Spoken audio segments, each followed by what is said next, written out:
Tes. Bismillahirrahmanirrahim. Assalamualaikum warahmatullahi wabarakatuh.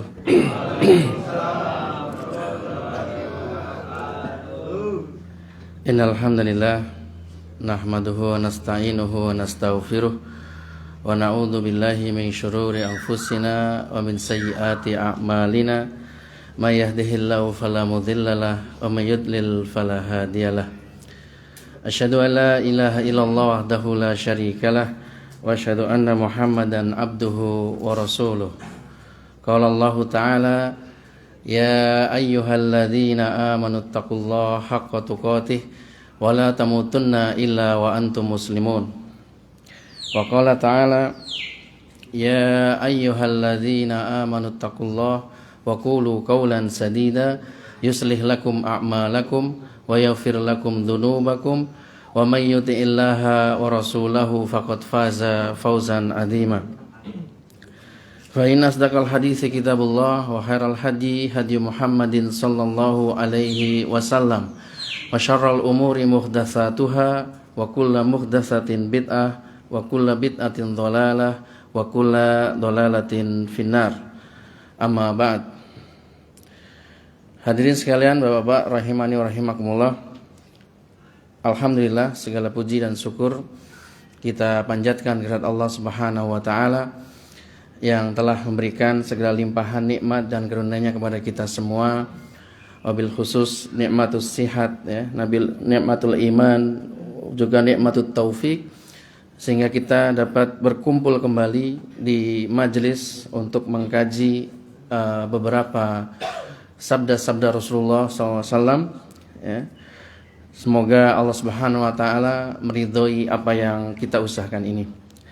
Kemudian salawat serta salam kita haturkan kepada junjungan kita, kepada qudwah kita Nabi Muhammad sallallahu alaihi wasallam beserta keluarga, sahabat dan siapa saja yang itu beliau dengan baik hingga akhir zaman.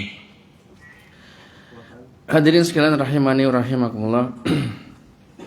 Rasulullah SAW bersabda, innallaha hayyi karimun. Sesungguhnya Allah Subhanahu wa taala itu maha malu dan juga maha dermawan. Yastahi min abdihi. Ya, Allah Subhanahu wa taala malu terhadap hambanya. Ya.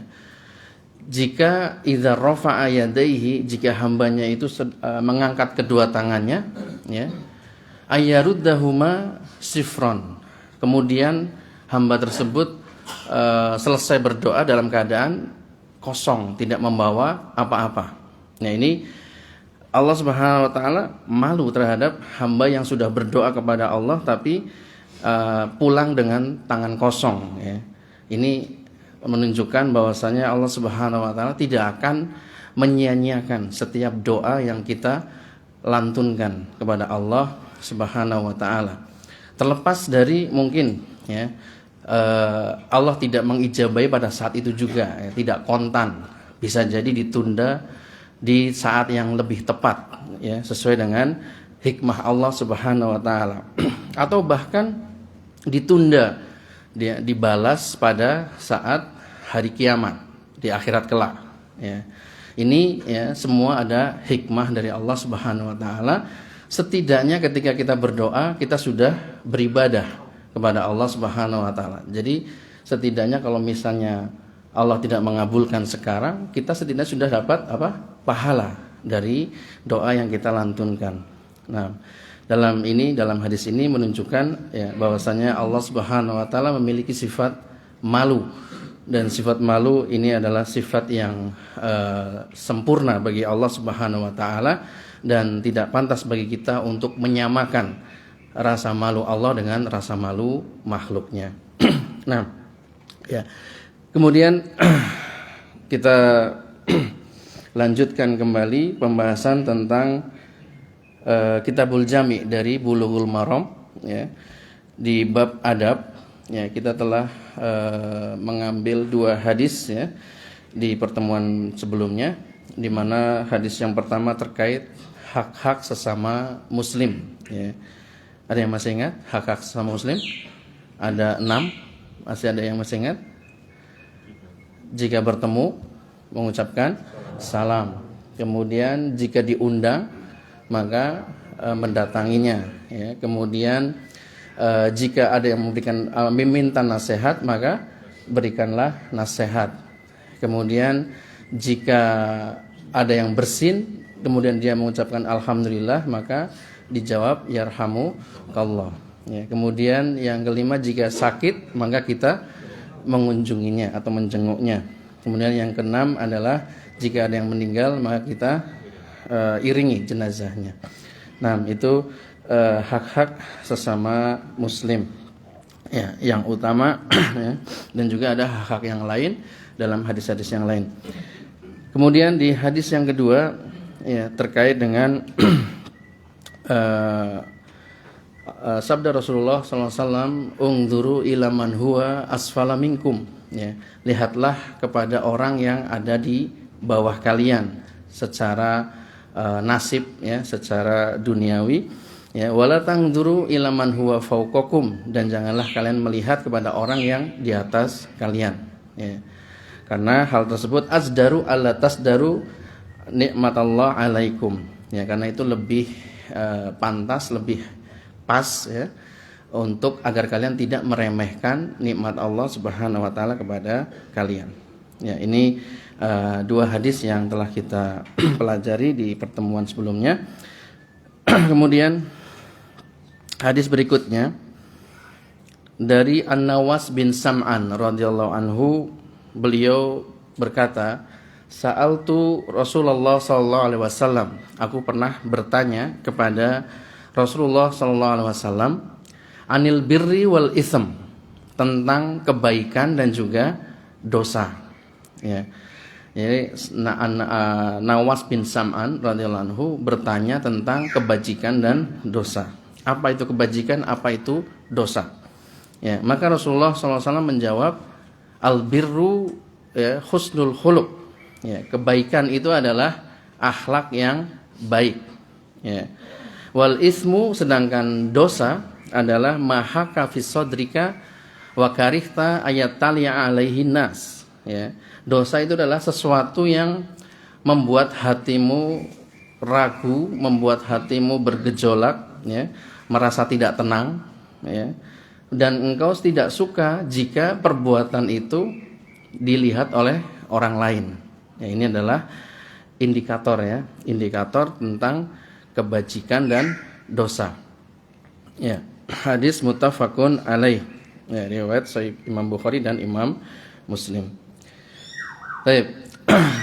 Albir, ya, albir ini adalah kebajikan atau kebaikan, di mana kebaikan ini adalah segala sesuatu, ya, entah itu perbuatan maupun ucapan yang diridhoi oleh Allah Subhanahu wa taala, yang disyariatkan oleh Allah dan Rasulnya. Ini adalah segala macam kebajikan, ya, disebut dengan kebajikan.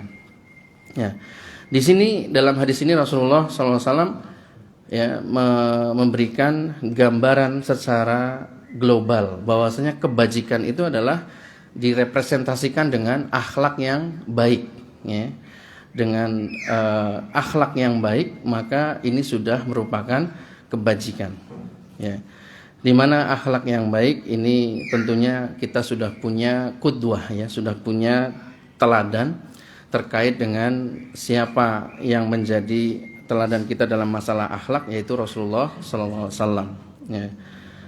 Laqad kana lakum fi Rasulillah uswatun hasanatun. Ya, sungguh telah ada pada kalian ya teladan yang baik itu pada Rasulullah sallallahu alaihi wasallam. Ya. Demikian juga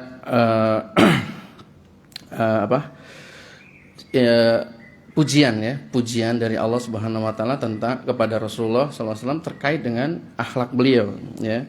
Bahwasanya Allah berfirman innaka la'ala khuluqin azim, sesungguhnya engkau wahai Rasulullah, wahai Muhammad ya, berada pada akhlak yang mulia. Nah, ya. Dan husnul khuluq ini sebagaimana yang diringkas ya oleh Imam Hasan Al-Basri rahimahullah. Ya, beliau seorang tabi'in. Ya, Imam Hasan Al-Basri meringkas husnul khuluq menjadi 3 poin. Yang pertama adalah badrun nada, ya, memberikan kebaikan kepada orang lain, ya, entah itu dengan menolong, membantu, ya, kemudian tidak berbuat zalim, ya. Nah, kemudian yang kedua kaful adza, yaitu menahan diri untuk tidak menyakiti orang lain. Ini yang kedua, ya, tidak berbuat zalim. Ya. Kemudian yang ketiga wajhun tolkin. Ya, wajhun tolkin ini adalah wajah berseri ya ketika bertemu dengan saudaranya sesama muslim ya, dengan wajah ceria ya. Nah, ini 3 ringkasan ya tentang akhlak yang baik ya, diringkas oleh Imam Hasan Al-Basri rahimahullah, dan itu pun berdasarkan sabda-sabda Rasulullah SAW. Ya, badrun nada, mencurahkan kebaikan kepada orang lain. Ini juga ada dasarnya ya ketika Imam Hasan Al-Basri menyebutkan badrun nada, ini berdasarkan sabda Rasulullah SAW ya, bahwasanya beliau bersabda ya, wallahu fi aunil abdi maka al abdu fi auni akhi ya. Dan Allah senantiasa membantu seorang hamba selama hamba tersebut membantu saudaranya ya, dengan berbuat baik, dengan membantu ya, ini juga akan dibantu oleh Allah Subhanahu wa taala ya.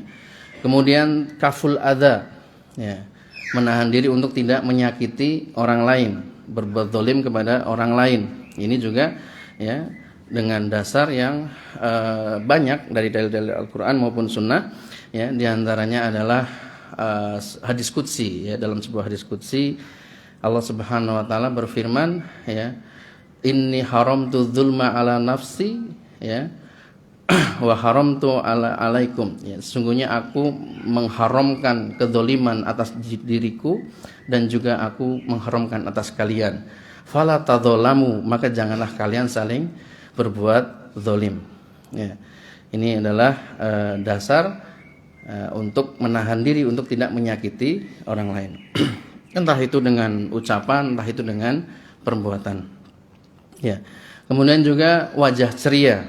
Ini juga ada dasarnya dari sabda Rasulullah SAW ya, di mana beliau bersabda ya, la tahqiranna ya minal ma'ruf ya walau biwajhin talqin. Jangan sekali-kali kalian meremehkan kebaikan walaupun dengan wajah ceria ketika bertemu dengan sesama muslim. Ya, ini ya penggambaran atau penjabaran ya dari akhlak yang baik. Nah, kemudian al-itsm atau dosa. Ya, dosa di sini definisikan oleh Rasulullah SAW dengan mengatakan mahaka fi sodrika wa karihta ayatoliya alaihin nas ya. Isim ada apa? Ism, dosa adalah segala sesuatu yang membuat hatimu bergejolak, membuat hatimu tidak tenang. Ini kira-kira benar enggak ya? Ini kira-kira dosa atau tidak ya? Nah, ini ketika hati ini bergejolak ya, dia sebuah indikator bahwasanya itu adalah perbuatan dosa. Terlebih lagi jika perbuatan tersebut nggak suka kalau ada orang lain lihat ketika dia melakukan hal tersebut. Ya, orang misalnya judi ya, berjudi, sabung ayam, itu tempatnya pasti tertutup, nggak mau diketahui oleh orang banyak. ya kan? Orang main judi kartu misalnya, ya. Ini juga berusaha untuk berada di tempat yang tertutup, ya. Nah, kemudian kalau misalnya seseorang apalagi berzina misalnya, ya mana ada orang berzina di tempat terang-terangan gitu kan? Pasti mereka malu kalau terlihat oleh orang lain, gitu ya. Nah, ini gambaran ya bahwasanya dosa itu ya nggak suka jika dia dilihat oleh orang lain. Nah, ini beda konteks kalau misalnya bersedekah. Ini beda ya konteksnya ya. Kalau bersedekah ya dalam sebuah hadis Rasulullah SAW ya menyebutkan 7 golongan atau 7 orang yang mendapatkan naungan perlindungan ya, di mana di hari itu, pada hari kiamat itu tidak ada perlindungan kecuali perlindungan Allah. Nah, di situ disebutkan salah satunya adalah rajulun tasaddaqa ya, bersedekah bisadaqatin, dengan sebuah sedekah ya, hatta la ta'lama ya shimaluhu ma tunfiqu yaminuhu ya. Seseorang bersedekah dengan sebuah sedekah sampai-sampai tangan kirinya tidak tahu apa yang disedekahkan oleh tangan kanannya. Nah, ini beda konteks karena bersedekah ini lebih afdolnya ketika dalam keadaan sembunyi-sembunyi ya. Sebagaimana kisah salah seorang ulama salaf, masih ada cicitnya Rasulullah ya sallallahu alaihi wasallam. Ya, cicitnya ya, Al Husain bin Hasan bin Ali bin Abi Thalib ya. Ini di masa beliau ya, pernah beliau itu menyumbangkan gandum, makanan pokoknya kan gandum ya, orang Arab ya. Gandum 1 karung gitu disedekahkan kepada orang-orang yang membutuhkan. Tapi mengantarkannya malam-malam, dini hari ketika orang-orang sudah pada tidur. Jadi dia sudah tahu rumah yang mau dikunjungi untuk diserahkan sedekah itu ya, sehingga beliau malam-malam datang ya, di saat orang-orang pada tidur ya, kemudian ditaruh di depan pintu. Kemudian beliau pergi pulang. Nah, ini berlangsung selama bertahun-tahun ya. Sampai ada beberapa orang yang diberikan sedekah gandum tersebut. Ya.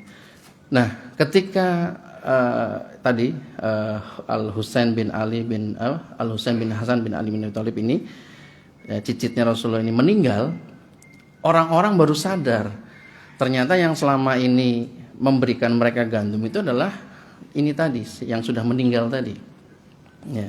Ini ya, betapa ulama-ulama terdahulu, ulama-ulama salaf ya, mereka sangat perhatian terhadap masalah syariat ya, bagaimana keutamaan-keutamaan atau keafdolan-keafdolan dalam sebuah amal soleh mereka berusaha untuk amalkan ya. Ya, di antaranya tadi ya, menyembunyikan sedekahnya ya. Orang-orang nggak paham ternyata yang menyedekahkan selama ini ternyata adalah yang baru meninggal ini ternyata ya. Masya Allah. Itu pun juga terlihat dari orang yang memandikan ya. Jadi ketika dimandikan juga itu ternyata punggungnya itu ada jarum, ngapal gitu ya, ngapal, karena sering buat manggul gandum tadi ya, 1 karung, sehingga sampai punggungnya itu ngapal gitu ya. Nah, itu yang memandukan jadi tahu, kemudian orang-orang yang pernah dapat sedekahnya juga jadi paham, kok sekarang udah nggak ada dapat lagi. Ternyata itu tadi disimpulkan bahwasanya yang meninggal itulah yang memberikan sedekah. Nah, ini konteks untuk sembunyi-sembunyi ya dalam sedekah. Namun dalam perbuatan dosa ya, secara fitrah manusia tidak ada yang ingin perbuatan dosanya diketahui oleh orang lain. Nah,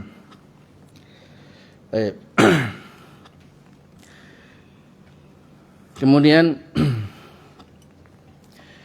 hadis selanjutnya dari Abdullah bin Mas'ud radhiyallahu anhu, qala Rasulullah sallallahu alaihi wasallam ya. Ini juga terkait dengan adab. Idza kuntum salasah, jika kalian sedang bertiga ya, fala yatanaja isnani dunal akhar, maka hendaknya janganlah 2 orang dari 3 orang tadi berbisik-bisik tanpa melibatkan yang ketiga ya. Hatta tahtalitu binnas, sampai semua orang berkumpul dengan banyak orang ya. Jadi kalau 3 orang yang dua berbisik-bisik tanpa melibatkan yang satu, ini dilarang, ya. Kecuali kalau sudah banyak orang, ya, masih dengan misalnya satu ruangan segini, dua orang berbisik-bisik, ini nggak masalah, ya. Min ajli, alasannya min ajli anna dzalika yuhzinuhu, ya. Hal tersebut, ya, dikarenakan hal tersebut akan membuat sedih orang yang ketiga tadi, yang tidak diajak bisik-bisik tadi. Ya, ini salah satu adab dalam bermuamalah, ya. Ketika sedang bertiga maka hendaknya jangan berbisik-bisik. Mungkin, ya, bisik-bisiknya mungkin nggak ada kaitannya dengan orang yang ketiga, ya, tapi dengan perbuatan tersebut membuat suudzon, gitu kan, memicu orang yang ketiga untuk bersuudzon. Ini jangan-jangan lagi ngomongin saya, gitu kan. Nah, ini salah satu adabnya, di mana seseorang hendaknya berusaha untuk menjaga perasaan saudaranya, ya, dengan tidak membuat mereka sakit hati misalnya, atau berbuat suudzon kepada kita, ya. Ini salah satu kemuliaan syariat Islam, ya, yang hendaknya kita memperhatikan hal seperti ini, ya. Prinsip, ya, dalam syariat Islam itu, ya, dalam masalah muamalah khususnya, yaitu adalah berusaha untuk, ya, tadi tidak menyakiti orang lain, ya, tidak menyakiti orang lain. Dan diantara adalah salah satu penerapan dari hal tersebut adalah hadis ini, yaitu jika ada 3 orang, yang 2 orang jangan saling berbisik tanpa melibatkan yang ketiga. Demikian juga menggunakan bahasa yang tidak diketahui oleh orang ketiga. Misalnya, ya, di sini mungkin pakai bahasanya Sunda. Ya, orang yang ketiga ini tidak bisa Sunda, maka hendaknya dihindari, ya, untuk menggunakan percakapan dengan bahasa yang tidak diketahui oleh orang yang ketiga. Nah, ya. Kemudian dari hadis ini juga, ya, terdapat hasungan atau dorongan kepada kita semua untuk memiliki sifat tenggang rasa, tepo seliro, ya, kalau orang Jawa bilang, ya, empati, ya, memiliki empati, bahwasanya kita memperhatikan perasaan orang lain, ya. Jangan sampai apa yang kita ucapkan, apa yang kita lakukan malah membuat orang lain tersakiti, ya. Nasallallahu as-salama wal afiyah. Nah, kemudian ini solusinya, ya, jika memang ingin berbisik-bisik di tempat yang memang banyak orang, ya, banyak orang, jangan hanya bertiga saja, yang satu nggak diajak, gitu, ya, nggak diajak, jangan, ya, sebaiknya di kondisi pada banyak orang, ya. Dengan banyak orang itu, yang satu tadi tidak akan merasa tersakiti, karena ternyata yang nggak diajak bisik-bisik juga banyak, nggak cuman itu tadi, satu orang tadi yang diajak bisik-bisik, gitu kan. Nah, ini hadis riwayat muttafaqun alaih, dan juga lafadznya dari Imam Muslim. Baik. Kemudian hadis selanjutnya dari Abdullah bin Umar radhiyallahu anhuma, qala Rasulullah sallallahu alaihi wasallam, ya, la yuqimur rajulu ar-rajula, hendaklah salah seorang jangan mengusir tempat duduk orang lain, ya, mengusir orang lain dari tempat duduknya, min majlisihi, dari tempat duduknya, summa yajlisu fihi, kemudian setelah diusir dia sendiri mulai duduk di tempat tersebut. Walakin tafassahu wa tawassa'u, akan tetapi hendaknya melapangkan tempat duduk dan juga meluaskan tempat duduk, ya. Hadis muttafaqun alaih. Ya, ini adab selanjutnya, yaitu terkait dengan memberikan ruang kepada orang-orang yang baru datang, ya. Dan orang yang baru datang pun tidak boleh mengusir orang yang sudah lebih dahulu datang, ya. Ini merupakan, ya, adab juga terkait dengan masalah tidak menyakiti orang lain, ya. Jadi tadi al birru husnul khuluq, ya, kemudian dijabarkan dengan salah satunya adalah tidak menyakiti orang lain. Maka hadis-hadis selanjutnya memberikan contoh, ya, bagaimana adab agar tidak menyakiti orang lain. Ya, di antaranya adalah hendaknya seseorang tidak mengusir orang lain dari tempat duduknya, kemudian dia duduk di tempat tersebut, ya. Nah, ini dalam salah satu firman Allah Subhanahu wa taala, ya, Allah berfirman, ya ayyuhalladzina amanu idza qila lakum tafassahu yafsahillah, ya. Jika tafassahu fil majalis, ya, wahai orang-orang yang beriman, ya, jika dikatakan kepada kalian lapangkanlah fil majalis, ya, tafassahu fil majalis, maka ifsahu, ya, maka fafsahu, maka lapangkanlah, yafsahillahu lakum, sehingga Allah pun akan melapangkan untuk kalian. Ya. Ini adalah perintah langsung dari Allah Subhanahu wa taala untuk melapangkan tempat duduk, ya, bagi orang-orang yang baru datang, ya.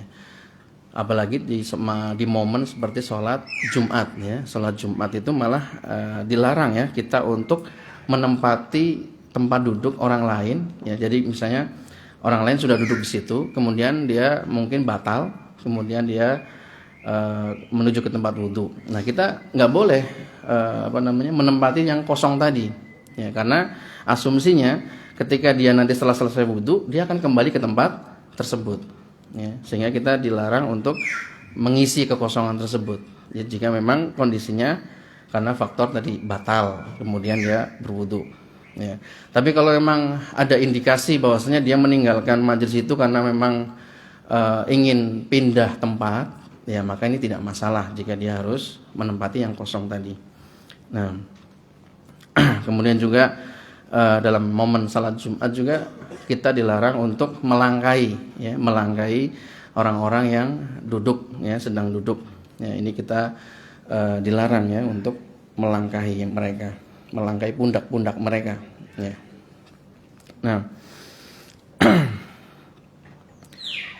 kemudian terkait dengan hal ini juga, ya, bahwasanya mengusir orang lain dari tempat duduknya, ini tentunya akan membuat orang itu yang diusir ini akan merasa tersakiti, ya.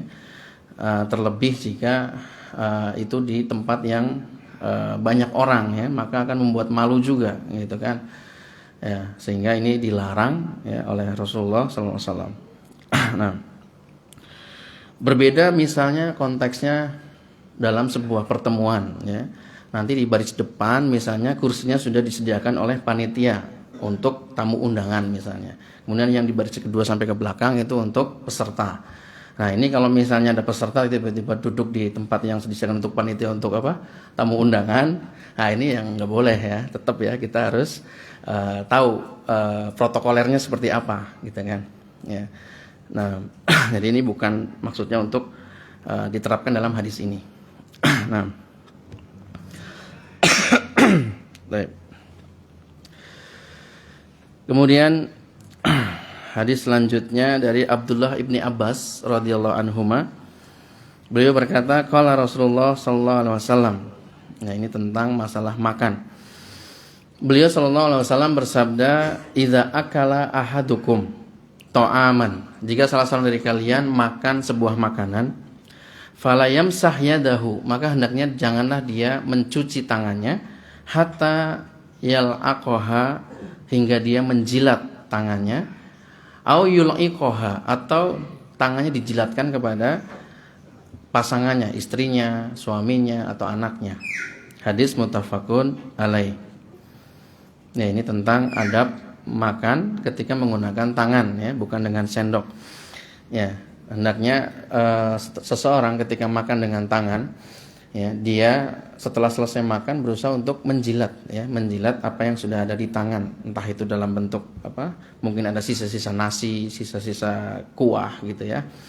Ini salah satu adab juga, ya, jangan sampai dicuci, ya, kalau masih ada sisa-sisa makanan di tangan, hendaknya dia jilat atau dijilatkan kepada minta pasangannya untuk menjilati, ya.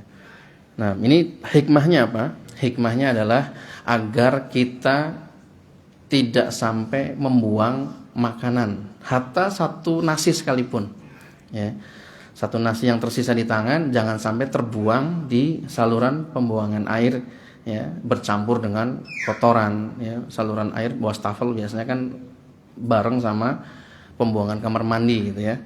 Nah, ini dihindari hal-hal tersebut. Kalau seandainya kita makan kemudian ada sisa, ya, setidaknya kalau memang kita sudah tidak bisa makan lagi, hendaknya kita berikan ke hewan atau misalnya ayam gitu ya. Misalnya ayam itu lebih mulia daripada kita buang tanpa ada manfaatnya. Ya, ini adalah menghindari ya perbuatan tabzir atau mubazir ya, supaya tidak mubazir ya. Memang kalau memang sudah kondisinya tidak mungkin bagi kita untuk makan lagi, ya kita berikan kepada ayam atau ikan gitu ya, sehingga tidak ada yang mubazir. Nah, sampai sini ada yang belum jelas, tafadhol. Kalau ada yang mau bertanya. Tafadhol kalau mau ada. Masih ada waktu 10 menit. Tidak ada? Baik, saya lanjutkan. Kemudian dari Abu Hurairah radhiyallahu anhu, hadis selanjutnya, beliau berkata, qala Rasulullah sallallahu alaihi wasallam. Ya, Rasulullah sallallahu alaihi wasallam bersabda, liyusallimas saghiru 'alal kabir. Hendaknya orang yang lebih muda mengucapkan salam kepada orang yang lebih tua. Ini penjabaran dari hadis yang pertama tadi ya, tentang hak sesama muslim. Ya. Hendaklah orang yang lebih muda mengucapkan salam kepada orang yang lebih tua. Wal marru 'alal qa'id, dan orang yang duduk orang yang berjalan, orang yang lewat mengucapkan salam kepada al-qa'id, kepada orang yang duduk ya. Wal qalilu 'alal katsir, dan orang yang banyak orang yang sedikit mengucapkan salam kepada orang yang lebih banyak. Hadis muttafaqun alaih. Dan dalam riwayat Muslim ditambahkan ar-raqib 'alal masyi ya, orang yang berkendara mengucapkan salam lebih dahulu kepada orang yang berjalan. Nah, ya, ini adalah aturan dari syariat Islam terkait dengan masalah siapa yang lebih dahulu mengucapkan salam. Ya, kalau di sini disebutkan orang yang lebih muda mengucapkan salam kepada orang yang lebih tua. Ini adalah bentuk ya penghormatan kepada orang yang lebih tua ya, agar yang lebih muda lebih menghormati kepada yang lebih tua. Ya. Kemudian almaru 'alal qa'id, orang yang lewat kepada orang yang duduk. Ini juga sebagai bentuk untuk menghindari asumsi atau prasangka ya, menghindari prasangka orang yang lewat ini orang yang sombong gitu ya, lewat-lewat aja, melengos gitu kan. Nah, ini menghindari hal tersebut, maka hendaknya mengucapkan salam kepada orang yang duduk, orang yang dilewati. Ya. Kemudian yang sedikit mengucapkan kepada yang lebih banyak. Ya, ini terkait dengan hak orang yang lebih banyak. Ya, maka orang yang lebih sedikit hendaknya berkewajiban untuk mengucapkan salam terlebih dahulu. Ya. Kemudian juga orang yang berkendara memberikan salam kepada orang yang berjalan, ini disamakan dengan kondisi tadi, orang yang lewat kepada orang yang duduk ya. Karena orang yang berkendara otomatis kan dia akan melewati orang yang berjalan gitu kan, naik sepeda, naik motor, naik mobil tentunya lebih cepat daripada orang yang berjalan. Nah, ini disamakan kondisinya dengan orang yang berjalan kepada orang yang duduk ya. Sehingga hal-hal yang bisa ya namanya syaitan itu sangat mudah untuk memasuki atau menggoda manusia dengan berbagai jalan ya. Dan ini salah satu langkah untuk menutup masuknya syaitan dalam menggoda manusia adalah dengan tadi mengucapkan salam bagi orang yang lewat gitu ya. Bisa jadi ketika ada orang lewat ya, tidak ada salam, tidak ada kalam, menganggap orang yang dilewati menganggap kok orang kok sombong banget gitu kan, udah kenal tapi nggak disapa gitu. Apalagi kalau orangnya naik kendaraan ya, naik Ninja misalnya, geber-geber gitu kan, bukannya salam malah geber-geber gitu kan. Ini malah ya tambah parah lagi gitu kan. Ya mungkin kalau misalnya sudah kenal dekat ya, mungkin geber-geber mungkin masih orang masih bisa menerima gitu loh. Kemudian baru mengucapkan salam gitu ya. Nah, ini kalau udah nggak kenal, geber-geber gitu kan, ini kan akan menimbulkan permusuhan ya, permusuhan. Nah, dan ini syaitan sangat mudah ya untuk masuk ke dalam manusia melalui jalan-jalan Ya, dan diantara madahil syaitan, ya, tempat masuknya syaitan kepada manusia, ya, itu bertingkat-tingkat. Yang paling pertama adalah setan berusaha memasuk kepada manusia untuk berbuat kesyirikan. Ini ya, yang pertama. Ketika seseorang digoda setan untuk berbuat kesyirikan, ya, itu penggambarannya bukan diajak, ayo kamu nyembah berhala gitu, enggak. Tapi diajak dulu dengan cara, ayo kamu beribadah kepada Allah, enggak. Kalau mau beribadah kepada Allah, itu ada kuburan orang soleh. Kita bertakorub kepada Allah dengan cara bertabaruk atau ngalap berkah, gitu ya, mencari keberkahan kepada penghuni kubur orang soleh tersebut. Nah, ini ya dihiasi dengan bahasa-bahasa yang indah, dengan takorub ilallah, kemudian ngalap berkah atau tabaruk, gitu ya. Kemudian juga dengan kalau bahasa orang itu wisata religi, gitu ya, wisata religi. Ini bahasa yang indah, ya.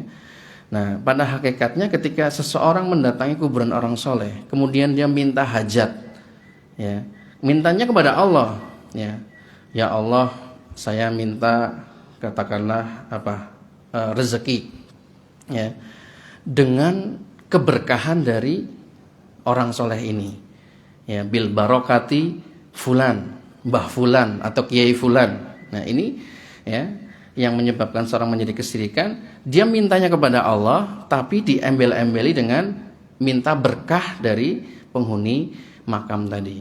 Ya, ini yang menyebabkan seseorang terjatuh dalam kesyirikan. Ya. Orang nggak akan sadar, nggak akan terima kalau misalnya itu dibilang kesyirikan. Orang saya takarrub ilallah kok, saya beribadah kepada Allah kok, saya mintanya kepada Allah. Ya. Tapi dengan embel-embel tadi minta berkah, ya gitu kan, tabaruk, ini ya yang menyebabkan seorang terjatuh dalam kesyirikan.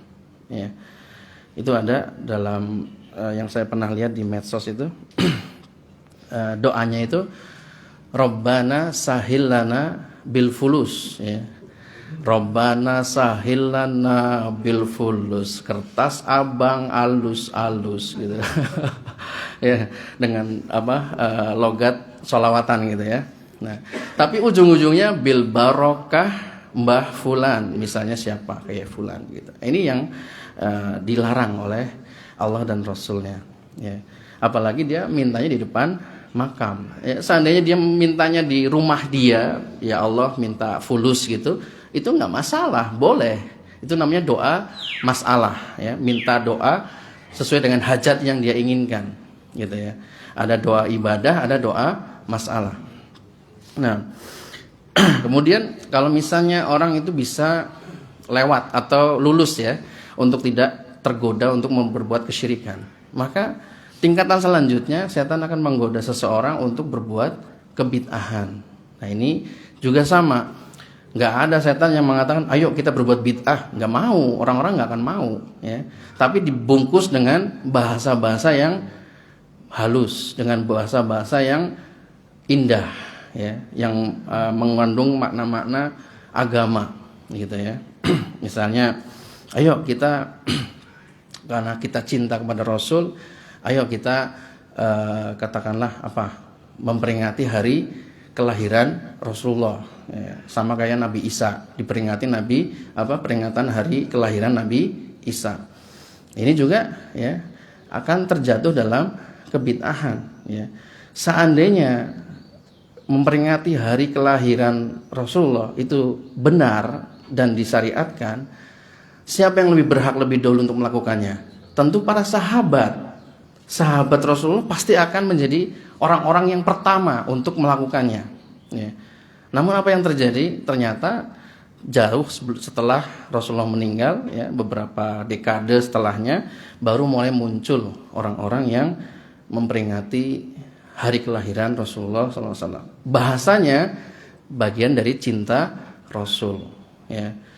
Padahal kalau kita benar-benar cinta Rasul, ya kita akan menjalankan semua tuntunan-tuntunan beliau, gitu ya. Ini lebih ablak, lebih tepat untuk dilakukan bagi orang yang mengaku cinta Rasulullah SAW. Dia berusaha untuk mengikuti apa saja yang menjadi tuntunan-tuntunan beliau. Rasulullah memerintahkan apa kita ikuti, Rasulullah melarang apa kita tinggalkan. Ini yang lebih tepat jika ingin orang benar-benar cinta kepada Rasulullah SAW. Nah, ya. Kemudian kalau orang itu bisa lulus ya, nggak tergoda untuk melakukan kebid'ahan, maka setan masuk lagi untuk kepada orang, menggoda ya dengan cara memalingkan orang itu untuk berbuat hal-hal yang tidak bermanfaat. Ya, ini tingkatan yang ketiga. Jadi kita tahu misalnya sholat, kita tahu perintah untuk sholat di awal waktu katakanlah ya. Nah kemudian setan menggoda, udah nggak usah sholat tepat waktu, nanti aja kita tunda dulu, nanggung ini ada pekerjaan atau nanggung ini ada apa misalnya hal yang menarik gitu kan, kita tunda aja dulu. Nah ini setan akan masuk ke dalam pintu itu ya, memalingkan orang dari ketaatan. Dia berusaha untuk melakukan hal-hal yang tidak bermanfaat, hal-hal yang mafdul istilahnya, hal-hal yang tidak bermanfaat. Nah ya dia tahu misalnya ini pada subuh waktu yang tepat untuk dzikir pagi misalnya, tapi setan berusaha menggoda, udah nanti aja kita tidur dulu aja gitu, diajak untuk tidur dulu lebih subuh gitu kan, nanti bangun-bangun baru dzikir pagi gitu. Ini juga salah satu bentuk pemalingan setan agar melakukan hal-hal yang tidak bermanfaat. Nah ya. Kemudian nanti kalau sukses lulus dari tadi, jatuh lagi ke dalam yang selanjutnya, yaitu diajak untuk bermaksiat ya. Ini tingkatan yang paling rendah ini, ketika seseorang biasa melakukan ketaatan ya, kemudian dia misalnya sedang down, sedang turun imannya ya, setan akan mudah masuk untuk melakukan kemaksiatan. Nasallallahu as-salama wal afiyah. Ya, ini yang mungkin yang bisa kami sampaikan pada kesempatan pagi hari ini. Barangkali ada ya pertanyaan, tafadhol kalau misalnya ada. Silakan. Ya. Kalau tidak ada, insyaallah saya cukupkan sekian. Wallahu ta'ala bishawab. Subhanakallah bihamdik, asyhadu an la ilaha illa anta, astaghfiruka wa atubu ilaik. Assalamualaikum warahmatullahi wabarakatuh.